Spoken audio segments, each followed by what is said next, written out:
Na verdade, o grande lance dessa conversa é a gente poder conversar sobre a rede, as redes de atenção à saúde. E o ponto comum, o denominador comum de todas as redes de atenção do SUS é a atenção primária à saúde. Por isso que a gente é tão chato em dizer que a gente é a porta de entrada, a gente é coordenador de cuidado, gente, né? E é legal porque é uma briga meio pelo cuidado. Que massa que a gente briga pelo cuidado, né? Que ótimo. A gente está brigando agora com os oncologistas porque a gente quer cuidar dos pacientes. É genial. Né? E a ideia, então, é apresentar para vocês o guideline, que é um guideline NICE, né? Que é do Sistema Nacional Britânico de Saúde. E são diretrizes clínicas para diagnóstico precoce de câncer na atenção primária e quando encaminhar isso aí que a Celina já tinha falado para vocês.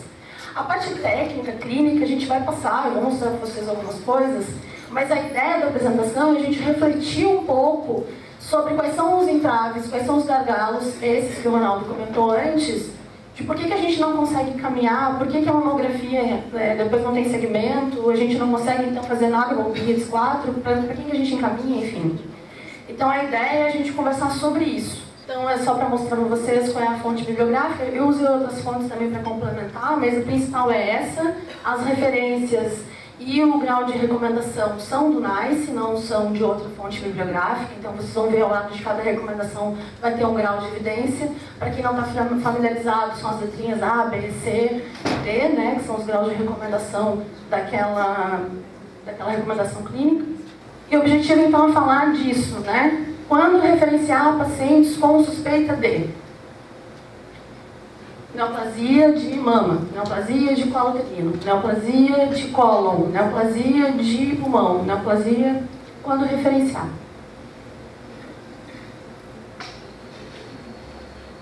Ao que não se destina essa conversa. A gente não vai falar de rastreamento. Então, a gente vai conversar sobre pessoas que apresentam sintomas que quando elas apresentarem sintomas, elas vão procurar um médico de família, ou a enfermeira, ou agente comunitário, ou a técnica de enfermagem do posto de saúde próximo à sua casa, e vão dizer, nossa, eu estou com uma tosse faz 3 semanas, e escarrei sangue ontem. É sobre essas pessoas que a gente vai conversar. A gente não vai falar agora sobre pessoas assintomáticas. Não é o objetivo dessa conversa. Também não é o objetivo dessa conversa pacientes que já tiveram diagnóstico de câncer em um outro momento. Não é o objetivo dessa conversa. E também não é para falar sobre cuidados paliativos, tá? A gente sabe que 25% das pessoas no mundo desenvolvido, pelo menos, irão morrer de câncer. Então, quanto mais dinheiro a gente tem, mais a gente vive, mais a gente vai ter doença crônico-degenerativa, mais chance da gente desenvolver câncer. Nosso estilo de vida é cada vez mais controle remoto e carro, então a gente vai ficar cada vez mais gordinho, né? E a gente vai desenvolver cada vez mais doenças crônico-degenerativas. Muitas dessas pessoas vão ter sintomas. E quando elas tiverem sintomas, elas vão procurar a unidade de saúde. E elas podem chegar na unidade de saúde e ter que pegar a ficha lá às 6 horas da manhã, às 5 horas da manhã, às 4 da manhã, e vão ficar com sintomas em casa até ficarem muito mal e procurar a emergência do hospital. Ou então elas vão ser atendidas pelo profissional que está lá na ponta. Um médico de família, um GP, né, um General Practitioner, não sei falar direito disso, mas enfim, GP. Não vim aqui fazer teste de inglês. Mas então, faz em média um diagnóstico por mês. Por quê? Porque lá eles têm acesso. Então ele vê com as pessoas, a gente, quando trabalha na ponta, a gente tem uma coisa chamada responsabilidade sanitária. Então todas as pessoas que moram na Vila Cachoeira, em Florianópolis, são pacientes da Paula, e a Paula é responsável se eles adoecerem. Isso, na verdade, a gente faz uma escolha para estar nesse lugar. E um bom profissional da PS precisa pensar nas expectativas do paciente e uso adequado de recursos. Então é isso. Quando é que eu peço o exame? Mas o paciente quer, a mãe dele conhece alguém que teve um diagnóstico de câncer de cólon e aí a pessoa não tinha nada e morreu, e os médicos, quando descobriram, ela já estava morrendo, e como é que você não vai me pedir uma colonoscopia? Bom, tem uma ansiedade do paciente. Como é que a gente pesa, então? Ansiedade, expectativas, desejos, dúvidas nossas, inclusive. Será que essa alteração do hábito intestinal pode ser alguma coisa? Não. E quando pedir exames, né? E quando encaminhar? Essa linha do tempo do BMJ que mostra exatamente isso, né? A nossa principal questão com o câncer hoje em dia é a questão do tempo para o diagnóstico, que é a velha questão do diagnóstico precoce. Então o paciente ele vai apresentar sintomas e ele vai demorar um tempo apresentando sintomas para procurar um profissional, que seria o B. E aí o profissional, até começar a pensar que pode ser câncer que ele tem, demora mais um tempo. E aí finalmente ele vai pedir algum exame ou vai começar a fazer uma investigação em direção a isso. E aí ele vai ter um diagnóstico depois. Tudo isso é tempo.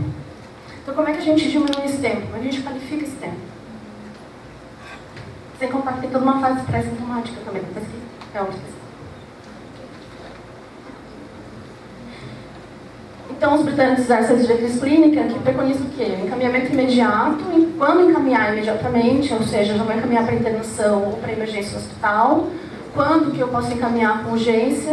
Então, eu encaminho para atenção secundária com pressa, com rapidez, e lá na Inglaterra eles estipularam prazo de 2 semanas, foi algo pactuado na rede. E essa é a primeira questão que a gente pode conversar, que é por que 2 semanas, por que 1 semana, por que 60 dias, por que 40 dias, no que a gente está se baseando para definir tempo? Em evidências, em disponibilidade de recursos, em falta de comunicação entre as pessoas da rede. E o encaminhamento não urgente, são todos os outros encaminhamentos. Então, do câncer de mama, né, que é o que a gente estava conversando antes. Então, a gente sabe da prevalência, ele é realmente muito prevalente e incidente. O Brasil tem uma mortalidade que continua elevada, principalmente em decorrência do diagnóstico tardio, por isso as campanhas, enfim, né. Na população mundial, a sobrevida média após os 5 anos é de 61%, né, que, comparado ao Brasil, é mais ou menos isso. Relativamente raro antes dos 35 anos, acima dessa faixa etária, a sua incidência cresce rápido e progressivamente, e a gente tem ali dados do INCA, são dados brasileiros. E eu botei dados do SIM também, que são o número de mortes. Tá? Pode passar. Deu uma desconfigurada na hora que eu passei, então, na verdade, o encaminhamento urgente deveria estar em laranjinha, mas eu vou lembrando vocês que é aquele encaminhamento de 2 semanas. Então, em até 2 semanas, um paciente com nódulo mamário endurecido ou aderido à pele, independente da faixa etária, deveria ser encaminhado para atenção secundária. Um grau de recomendação C, que não é um bom grau de recomendação, mas é porque a gente vai ver que a maioria dos slides vão apresentar um grau de recomendação ruim, porque a questão que a gente discute hoje no PET Redes é o quanto tem pouca evidência sobre isso, o quanto tem pouco estudo sobre isso. Então, muitos desses graus de recomendação são clínicos ainda, pouco baseados em evidências. Mulheres acima de 30 anos com nódulo que persiste após a próxima menstruação ou presente após a menopausa, também com grau de recomendação C. Mulheres menores de 30 anos com nódulo crescente, endurecido, aderido, associado a outros fatores de risco, tabagista, estado familiar positivo, enfim. E descarga papilar sanguinolenta unilateral e persistente, né, espontânea. É claro, é uma imagem óbvia, a gente sabe que quando está nesse estado a gente já perdeu muito tempo, né? Mas eu já vi situações que o paciente chegou, já tinha passado por outro profissional, aconteceu comigo de uma pessoa, o paciente chegou, não, o médico me viu e falou que eu estava com um problema no seio, que o meu seio é assim diferente um do outro, mas eu vim, claro, na linguagem dela, e eu vim aqui para você me dizer o que eu tenho. Foi a primeira vez que eu tive que falar com o paciente, bom, você pode ter câncer de mama. E a questão da habilidade de comunicação de más notícias, né? Então, o encaminhamento é urgente, a questão de 2 semanas, lembrando. Então, pele com sinais de flogose unilaterais, isso é bem importante, né? Ah, eu eczema, às vezes o paciente chega dizendo, né? Ah, eu mudei a marca do sabão em pó. E aí agora eu vi que está coçando aqui, está meio vermelhinho. Né? Então, assim, a gente vai fazer, claro, uma abordagem conservadora inicialmente, vai fazer um tratamento tópico, mas se tu tem acesso, você garante retorno rápido dessa paciente, então você orienta, será que é eczema? Será que mais prevalente é eczema, claro. Mas eu vou fazer o tratamento e em seguida, olha, você tem que voltar. E já vou deixar um retorno agendado. Você volta em 1 hora, se não melhorar. Não, você vai voltar comigo. Também com grau de recomendação C. De qualquer idade, com câncer de mama anterior, apresenta nódulos e sintomas suspeitos, aí tem a questão da recidiva, não é a nossa ideia hoje conversar, e sexo masculino com 50 anos ou mais, com uma massa subareolar sólida unilateral, com ou sem distorção do mamilo e com ou sem alteração da pele. Tá? E o encaminhamento não urgente, considerar quando? Então, assim, eu posso colocar a paciente na fila da mastologia, claro, e aí, claro que a fila da mastologia na Inglaterra e no Brasil é um pouco diferente, mas também da gente pactuar entre a gente, que fila é essa, como que a gente vai fazer essa fila. Mas, então, mulheres com idade inferiores a 30 anos com um nódulo, e aí eu acho que é bem importante que a gente individualize esse tipo de recomendação, né? Por isso a importância da longitudinalidade, cuidado longitudinal, porque a gente conhece a paciente, inclusive conhece a mama dela, a gente examina a mama dela, e a gente sabe que a mama dela mudou. E pacientes com dor mamária, se a normalidade palpável quando o tratamento inicial falhar ou com sintomas inexplicáveis persistentes. E aí, contraindicado, né? Realizar uma mamografia nesses casos. Porque, afinal de contas, é uma nostalgia, enfim. Então, câncer ginecológico, esses dados iniciais aqui são dados do INCA, que são dados de câncer de colo uterino. No slide seguinte, a gente vai falar de câncer ginecológico geral, porque é assim que o guideline britânico traz, tá? Então, o câncer de colo uterino é o terceiro tumor mais frequente na população feminina, a quarta causa de morte de mulheres por câncer no Brasil. Em 90%, 70% eram invasivos e atualmente 44% são in situ. Graças à campanha preventiva, enfim. Agora a gente também discutiu uma coisa que a CNI sempre traz, eu acho bem interessante a gente comentar, que é a qualidade do anátomo patológico. Né? Que as enfermeiras sabem bem, talvez melhores que todos nós estamos nessa sala, do quanto que é estranho os laudos de anátomo patológico, vêm todos normais, mesmo quando você olha aquele colo completamente alterado, você diz, não, mas isso aqui não está normal. Né? Então, é bacana a gente pensar que sempre as condutas são individualizadas. Muitas vezes, tive em várias situações, a enfermeira entra na sala e fala, olha lá comigo. Não, esse colo está alterado. Bom, então a gente encaminha direto para a colposcopia? Sim, encaminha direto para a colposcopia. É isso que o Ronaldo estava falando antes, né? Eles estavam falando antes do interesse pela paciente. Bom, eu fiz o preventivo dela no passado, não era assim, agora está assim. Então a gente precisa fazer alguma coisa a respeito. Né? E ali está o número de estimativa de novos casos e o número de mortes de acordo com o CIM.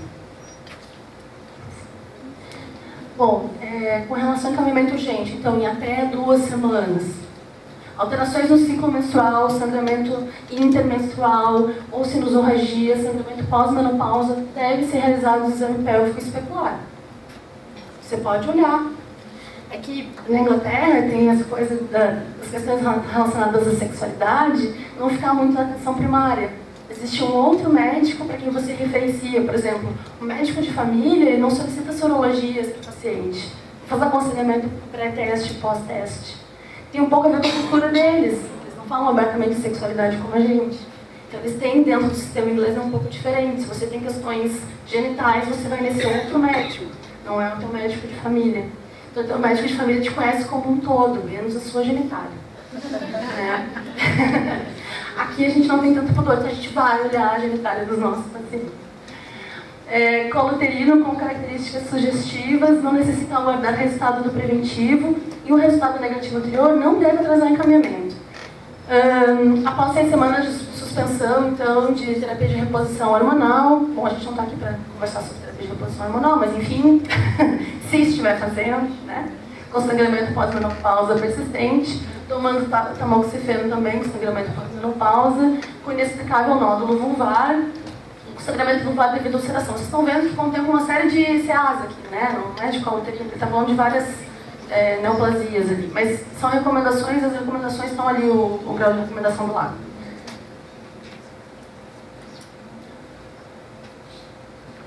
E aí, para realizar a ultrassom de urgência, então, massa abdominal ou pélvica, palpável que não parece ser gastrointestinal ou urológico. Com grau de recomendação D, é um grau de recomendação bem ruim, mas igual a dificuldade que a gente tem de pedir ultrassom pela unidade de saúde, né? A gente consegue mais rápido uma ressonância do que um ultrassom. E acho que é bacana a gente dizer isso, para a gente pensar novamente nos fluxos. Então, bom, a gente está pactuando, por exemplo, essa diretriz clínica. Claro, a gente está brincando de fazer isso, a gente não está pactuando isso. Mas a gente está querendo discutir uma diretriz clínica para Florianópolis. Bom, então se numa diretriz clínica que recomenda ultrassom de urgência, a gente não consegue garantir ultrassom de urgência, como é que a gente implementa essa diretriz clínica? Então a gente precisa ter um fluxo. Mesmo no info mesmo, né? Você tem que preencher uma série de dados clínicos para conseguir uma ultrassom de urgência. Bacana. Essa paciente merece, esse paciente merece. Se a ultrassom é sugestiva de câncer, o encaminhamento urgente deve ser feito. e se a ultrassom não estiver disponível, o encaminhamento urgente deverá ser feito. É o que acaba acontecendo. Então, eu não consigo fazer ultrassom rápido para a unidade de saúde, tem gente que encaminha para a maternidade, o pessoal da maternidade fica fulo da vida, com razão, né? Porque não é, tá lá. A gente acaba discutindo o caso com o médico pelo telefone, aí liga para o será que consegue, não sei o que, liga para a regulação, não tem vaga de ultrassom, enfim. Todas essas nossas questões. Então, como formalizar isso dentro da rede? A pele, né? Então, começar com melanoma, encaminhamento urgente. Suspeitou de melanoma, encaminhamento urgente. 2 semanas, claro, lá na Inglaterra eles estão pactuando, mas é diferente a gente suspeitar de um melanoma e a gente suspeitar de um carcinoma base celular. Pigmentado é diferente. Então, o ABCDE, que é aquilo que a gente aprende no ABC do câncer, não está para além do ABC, mas só lembrando. Ixéris profissional de atenção primária deve ser evitado. Importante, a gente adora fazer procedimento na atenção primária. Médicos de família com boa formação profissional, como nós temos, adoramos fazer procedimentos. Mas nesse caso a gente não vai mexer. Por quê? Porque a gente não foi treinado para fazer isso. E nesse caso a gente consegue um dermatologista rápido discutindo com uma pessoa da regulação. Ou deveria. Lesões pigmentadas não suspeitas devem ter ixéris com a margem de 2 milímetros, caso alguém se aventure a fazer, mas a gente recomenda que não. E com profundidade que impõe o tecido celular subcutâneo. Quem tem experiência, quem foi treinado, a gente poderia providenciar, por exemplo, um treinamento para isso, mas não estamos nesse estágio ainda. Certo. ABCDE, então, assimetria, bordes, diâmetro e evolução das lesões. Então, a simetria, a gente trouxe imagens grandonas, assim, até aqui. Foi que você deu essas imagens pra gente? A doutora Tatiana do Cepom. A doutora Tatiana do Cepom, muito obrigada, formalmente. Então, lesões assimétricas. Benigna, redondinha, bonitinha. Borda irregular. Borda regular. Cores diferentes, isso é bastante importante, né? Cor uniforme. Enfim, é só para lembrar mesmo, gente. Diâmetro maior de 7 milímetros, tem a literatura que fala 5 milímetros, os britânicos falam 5 nesse guideline, e do diâmetro de 7 é do INCA. Mas enfim, preciosismo. E avaliar por 8 semanas. Isso é importante. Então você vai pedir para o paciente voltar durante 8 semanas com você, semanalmente, vai tirar foto da lesão e vai comparar o crescimento da lesão. O que já fez isso? Já? A gente faz isso, né? Mas é raro, é incomum. É que a gente tem um privilégio aqui em Floripa, a gente tem uma amiga dermato na rede, que a gente tira foto e manda a lesão para ela pro WhatsApp. A gente faz uma fístula do sistema. E a gente manda para ela. A Elaine Perugini. A Elaine Perugini. Obrigada, Elaine. Mas então, é importante. Então, é isso, claro, é a história do jeitinho que o Ronaldo está falando, mas depois lá na frente, quando eu estiver mais no final da apresentação, eu vou retomar a história do jeitinho. Se a gente oficializa o jeitinho, a gente constrói rede, aí deixa de ser jeitinho. Né? Câncer de pele. Né? Então, ainda falando dos cânceres de pele, do carcinoma espinocelular, então lesões esqueletinizadas ou tumores custosos maiores de 1 centímetro, endurecidos, que não melhorem até 8 semanas. Com os pacientes, a gente sabe, todo mundo que tem um pouquinho de experiência clínica sabe do quanto eles são persistentes em dizer que é só um machucadinho, principalmente os idosos, né? Então, não é só um machucadinho, né? Ou pode não ser só um machucadinho. Com o diagnóstico histológico de carcinoma de células escamosas, claro, você conseguiu fazer biópsia da lesão, já encaminhou para P, já viu, já encaminha para dermato D com urgência, né? Pode passar. E aí, encaminhamento não urgente seriam os casos de carcinoma base celular. Lembrando de novo, esse é um protocolo clínico em inglês, então a fila deles é rápida. Também é uma coisa que a gente talvez tenha que conversar entre a gente como pactuar esse tipo de encaminhamento não urgente. As neoplasias hematológicas, então, basicamente linfomas, leucemias e mielomas. Os linfomas e leucemias, a taxa de incidência crescente em países desenvolvidos em desenvolvimento, estimativa de linfomas não Hodgkin de 10 novos casos a cada 100 mil habitantes, e linfomas não Hodgkin aumentam a incidência com envelhecimento, né? E o linfoma Hodgkin bimodal, com pico de incidência entre 15 e 35 e após os 60. Tudo isso é só para além da imunologente. Então, profissionais da PS devem estar atentos para uma variedade de sintomas muito inespecíficos, sintomas constitucionais. O paciente às vezes reclama que está fraco, está se sentindo cansaço, e a gente diz que está deprimido, e dá uma fluoxetina e manda embora para casa e não marca retorno. Né? Sinais e sintomas. Eu não estou falando isso para julgar ninguém, várias dessas eu já fiz também, assim, a gente está todo mundo junto aí, fazer besteiras. Sinais e sintomas: astenia, sudorese noturna, febre ponderal, prurido generalizado, dispneia, enfim, um monte de sintoma que não diz muito, é completamente inespecífico, né? Por isso que a gente precisa ficar atento. O paciente apresenta sintomas, é um paciente diferente do assintomático que é fazer check-up. Isso é bem importante. Encaminhamento urgente depende da gravidade dos achados da investigação. Então, hemograma, esfregaço sanguíneo, VHS, PCR e a repetícia e persistência, né? Pode passar. Dorose persistente inexplicável, hemograma, esfregaço sanguíneo. Ele traz isso sempre, tá? O guideline britânico ele sempre diz esfregaço sanguíneo, paciente com sintomas, esfregaço sanguíneo. Quando a gente coloca dados clínicos em geral, o laboratório não lê os dados clínicos. Radiografia, VHS, PCR, eletrólitos, marcadores hepáticos e de lise. Celular. Certo, então encaminhamento imediato, tá? Isso a gente já sabe, né? Então, blasto sanguíneo periférico, ok, já vai direto lá para a emergência. Compressão da medula espinhal e insuficiência renal suspeita de ser causada por mieloma. Tem um pouco mais de dúvida, mas o grau de recomendação sim.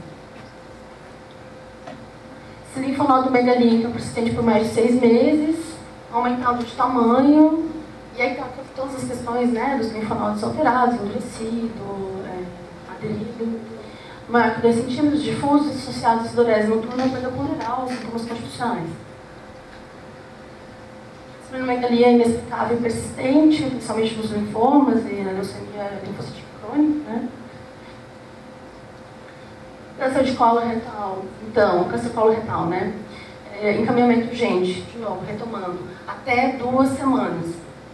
Acima de 45 anos, com sangramento retal e mudança do hábito intestinal, em grau de recomendação C.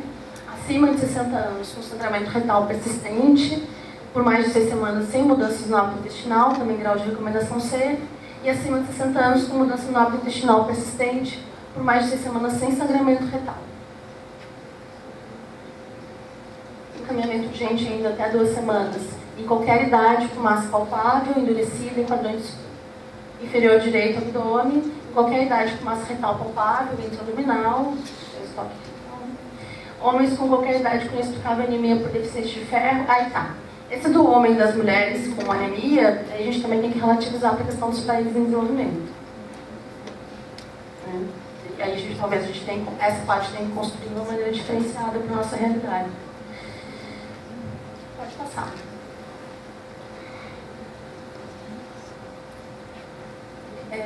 Ainda na investigação, então, hemograma completo, exame abdominal e retal, e pacientes que tiverem critérios de referenciamento não devem ser submetidos a outros exames complementares. É muito comum ver isso nos guidelines britânicos. As mulheres que estão aqui, né, da medicina de família, é comum a gente ver isso, né? Quando chega, quando pedir TC, quando pedir ressonância, em geral, os britânicos já referenciam, não solicitam, o médico de família não solicita. Mas também da gente poder construir isso dentro da nossa lógica, né? Câncer de próstata. No Brasil, câncer de próstata é o segundo mais comum entre os homens. Então, o paciente com sintomas urinários baixos deve realizar PSA e toque retal e aconselhamento. Assim, no guideline britânico, mas também é algo a gente a pensar, né, dentro da nossa realidade. Então, enfim, né, de uma série de controvérsias a respeito da especificidade do toque retal e do PSA, os dois somados, qual é o valor preditivo positivo desses exames. Mas a minha ideia não é a gente entrar nessa discussão, mas acho que talvez a gente estudar para ver se a gente pode implementar isso no Brasil também. Encaminhamento urgente, próstata dura e irregular, claro, né, quem tem faz toque retal, então vai ver que tem alteração da próstata e vai realizar PSA e encaminhamento. Encaminhamento desnecessário se a próstata apenas aumentada e se o PSA é normal para a idade, questão do ajustamento do PSA para a idade. Próstata normal, porém PSA crescente, com auxílio melhor dos sintomas urinários, com sintomas e alto nível de PSA também, que é a recomendação C. Câncer de pulmão, então, bastante frequente nos homens, ali o segundo acho que está equivocado, mas o quarto mais frequente em mulheres, tirando de pele, de incidência de 60 e 70 anos, e 90% dos casos associados a tabaco, a gente já sabe, altamente letal. E ali solicitar radiografia de tórax quando suspeita, com grau de recomendação dele, porque um quarto com câncer não apresenta lesões e falsos positivos são raros. Então, a questão do raio-x para diagnóstico, né, do sinal de pulmão. Pode passar. Bom, daí chega o paciente assim lá no posto, é claro, encaminhamento imediato, né? Cirurgia dos sintomas via cabo superior, edema de face, pescoço, circulação colateral em região cervical. É como aquela paciente lá com uma mama diferente da outra, isso é diretamente para atenção terciária. Ou então estridor. Apesar que estridor também a gente tem que considerar algumas outras questões clínicas de diagnóstico diferencial. É um autismo persistente, ex-tabagista, tabagista acima de 40 anos. E aí a questão da hemoptise, do quanto que a hemoptise está relacionada mesmo ao CA de pulmão, né? Então a gente tem, a cada 20 pessoas que têm hemoptise, 1,5 vão ter CA de pulmão. Então a gente avaliar com fidedigno é esse sintoma na questão de suspeitar da suspeição do CA de pulmão. Radiografia de tórax sugestivo, derrame pleural com consolidação de resolução lenta após 6 semanas. A radiografia de tórax normal com suspeita alta de câncer, e aí rever em 1 a 2 semanas, acho que rever o quanto antes, né? História de exposição ocupacional. Bom, a gente tem em Santa Catarina uma, então toda a questão das pneumoconioses, e a gente também pensar a relação disso com, enfim, DPOC, sintomas respiratórios e eventualmente alterações radiográficas, e solicitar TC de tórax e encaminhar para especialista. E aí ele coloca de novo isso, já deixa eu comentar, ele coloca de novo isso, de solicitar, quando solicitar TC de tórax, encaminhar já para especialista. Então o guideline britânico ele tem todo o tempo isso, toda vez que ele vai para um exame mais a tecnologia mais dura, ele coloca para encaminhar para o especialista. Radiografia de tórax urgente, então até 5 dias eles colocam. Então, hemoptise ocular de sintomas abaixos, inexplicáveis ou persistentes, maior de 3 semanas, né, tosse persistente. Dor torácica irradiada ou não para o ombro, pressão de tumor de Pancoast também, de dispneia, perda de peso, disfonia, baqueteamento digital, linfonodomegalia cervical supraventricular, tosse com ou sem sintomas, acima, achados sugestivos de metástase pulmonar, secundárias em cérebro, osso, enfim. Problemas respiratórios crônicos subjacentes com mudanças inexplicáveis, paciente com DPOC, que muda o padrão de tosse, piora a dispneia, uma importante tipo de exames complementares. Tireoide, que é o grande lance de Floripa, né? É isso que eu coloco, encaminhamento imediato, paciente com sintomas de compressão traqueal. Bem, faz todo sentido, né? Aí faz encaminhamento imediato, pode passar.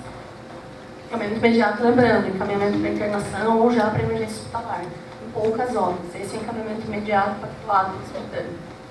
Encaminhamento urgente, BOSWEI, nódulo solitário aumentando de tamanho, história de radiação na região cervical, história familiar positiva para tumor endócrino, disfonia inexplicável, linfonopatia cervical e extremos de idade, crianças acima de 65 anos. Mas é BOSWEI. Crianças e adolescentes. Os britânicos são bastante exagerados, eu acho. Eu vou emitir a sua opinião com relação a crianças e adolescentes, mas eu estou olhando para ti quando eu falo isso, porque você é especialista nisso, afinal de contas. Porque eles falam sempre quando os pais acharem que pode ser. Então, eles trazem isso, assim, sempre que os pais acharem, suspeitarem, desejarem, é importante que a gente relativize o nosso olhar clínico para investigar. Então, bacias nessa faixa etária são extremamente raras, então a chance de você investigar e realmente achar alguma coisa é extremamente remota, principalmente na atenção primária, onde a gente atende todo mundo e a maioria das pessoas estão bem, obrigada. E podem apresentar sinais e sintomas iniciais associados a condições comuns, e é verdade. Os tumores mais frequentes na infância e na adolescência são as leucemias, o sistema nervoso central e linfomas. No Brasil, o câncer já representa a principal causa de morte por doenças em crianças e adolescentes de 1 a 19 anos, para todas as regiões. Dados do INCA, estimativa de novos casos de 11.530 e número de mortes de 2.740. Então, considerar encaminhamento Para crianças e adolescentes com dorsalgias persistentes, são necessários exame físico, hemograma completo e esfregação sanguínea. Tenso, né? A gente vai ter que pensar como é que nós vamos organizar esse dorsalgia persistente. Ele fala assim, ó, considera encaminhamento para crianças e adolescentes com dorsalgias persistentes. Solicitar exame físico com hemograma completo e esfregação sanguínea. Persistente, a ansiedade dos pais é suficiente para encaminhamento, mesmo quando uma causa benigna é considerada mais provável, com grau de recomendação dele, e levar em consideração a visão dos pais e conhecimento para considerar encaminhamento urgente. Encaminhamento imediato, então, de crianças e adolescentes, é que sem causa inexplicável, ia para esplenomegalia, então, no mesmo dia. Encaminhamento urgente, em até 2 semanas. Quando uma criança ou adolescente consultar algumas vezes, 3 ou mais vezes com o mesmo problema, mas sem diagnóstico definido, investigação deve ser realizada. Atenção especial para crianças sindrômicas, claro. Existe uma seção de exame de leucemia entre neurofibromatosis e tumores do sistema nervoso central e outras síndromes raras e algumas neoplasias. Criança e adolescente, então, quando uma criança ou adolescente consultar apresentar descutânea mucosa, astenia, febre inexplicada, recorrentes infecções respiratórias, linfonodomegalia generalizada, dorócia persistente, equimose inexplicadas, solicitar hemograma completo. Bem, é a recomendação C. Tá, cheguei na parte que eu queria chegar. Que eu acho que a coisa bacana dessa apresentação, dessa conversa, é esse ponto. Da gente conseguir ver na rede como a gente vai se organizar para implantar uma diretriz clínica que garanta diagnóstico precoce, referenciamento e acompanhamento das intervenções que a gente fizer. Porque senão a gente vai começar a levantar uma série de suspeitas e não vai dar continuidade para essas suspeitas, que é a grande questão que a gente tem. Diante de um paciente que vai acompanhar com a gente ao longo do tempo, que a gente tem responsabilidade sobre o cuidado dele, o quanto que é importante a gente comunicar alguma coisa para ele, a responsabilidade que a gente tem quando comunica uma suspeição, por exemplo, de qualquer doença, principalmente uma neoplasia. Então é importante investir em educação permanente, por isso obrigado no Sul, obrigada Sênem, obrigado a todos os colaboradores, porque esse é um momento importante para a gente conversar, estudar, ler, questionar. Vocês acharem que eu falei um monte de abobrinha, a gente estudar junto, a gente quer parceiro, a gente quer gente junto para construir um protocolo clínico. Estruturar fluxos, investigações oportunas e apropriadas e financiamento do sistema para investigação das neoplasias. A ideia, então, a gente tem uma série de desafios no SUS, a gente vai falar em seguida, pode passar? A questão da educação permanente, o quanto que é frouxa ainda, o quanto que a gente em Florianópolis é muito privilegiado, porque a gente tem uma organização em relação à educação permanente. Mensalmente a gente tem cursos promovidos na rede, a gente pode se organizar mais, a gente pode promover mais encontros entre profissionais da mesma área, entre médicos, enfermeiros, dentistas, enfim, para a gente poder discutir mais temas clínicos. Isso é bastante importante, a gente continuar estudando e trocar, né, com oncologistas, com especialistas. A gente está sempre aberto, à disposição, no lugar de alguém que quer aprender, não alguém que disputa saber. Eu acho que isso é bem importante. A gente está aberto para aprender, para trocar, para conhecer mais, para a gente poder ajudar mais a pessoa que a gente está cuidando. Alerta para sintomas não comuns e que não melhoram, que foi aquilo que eu conversei, quando a gente, não, isso não está bem, está persistente, eu percebo que não está bem.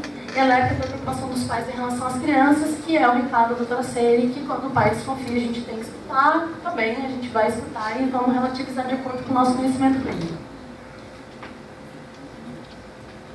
Na questão da estruturação e do financiamento, então, a gente tem aquela questão do SUS, né, qualidade, acesso e financiamento. Então a gente quer que o SUS seja 100% universal, que ele atenda todas as pessoas, que ele tenha uma ótima qualidade e com pouco financiamento. O que acontece não é isso. É subfinanciado e a gente consegue garantir acesso sem qualidade ou com pouca qualidade. Então o desafio é esse, é o financiamento para a gente garantir qualidade.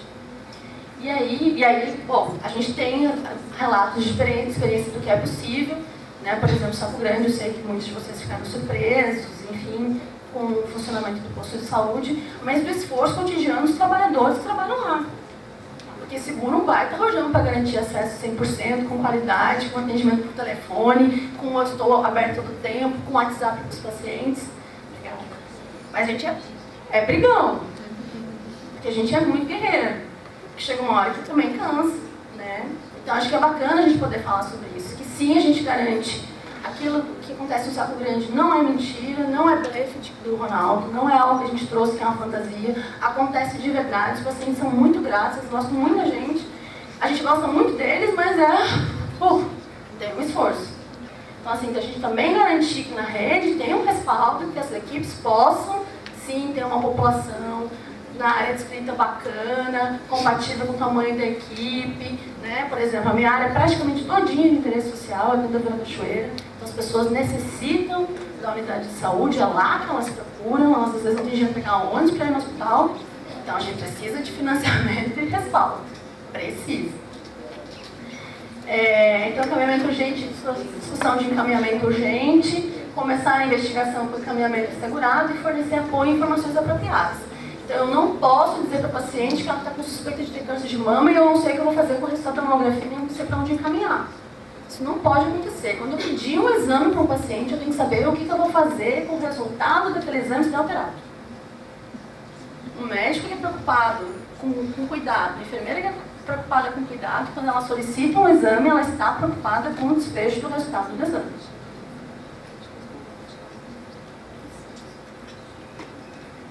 A principal coisa, sim, é o acesso, a gente briga pelo acesso, as pessoas têm que ter acesso. Elas tiveram hemoptise na noite anterior, hoje de manhã elas estão na unidade de saúde, a gente vai chegar ainda no momento em que vai acabar as UPAs, a gente vai ter unidades 24 horas, com médicos de família, esse é o SUS que a gente sonha, né? Então, acesso sim é importante, mas com todas as outras coisas da edição. Então, preferência do paciente. Eu prefiro médico a mulher, eu acho médico homem, eu prefiro a enfermeira, porque a mulher e médico é homem. Não, eu quero ir na médica porque a enfermeira é homem e a médica é mulher. Bom, a gente tem que escutar isso. Ah, mas eu sou médica, eu sei mais que enfermeira, tem que ser comigo. Nada disso. O paciente é que sabe que é bom para ele. Planejamento compartilhado com o paciente, família e serviço de referência. Então, a gente tem que sentar e discutir as opções que a gente tem, o porquê que as pessoas querem as coisas, entender as motivações delas, as ansiedades, por que elas querem as coisas. Responsabilização e coordenação do cuidado, sim, então a gente é responsável pelas coisas que a gente faz. Comunicação de más notícias, a habilidade de comunicação é fundamental. Fornecer a oportunidade de uma segunda opinião em consulta. Isso também é bem importante, unidades grandes como a nossa, é super comum isso.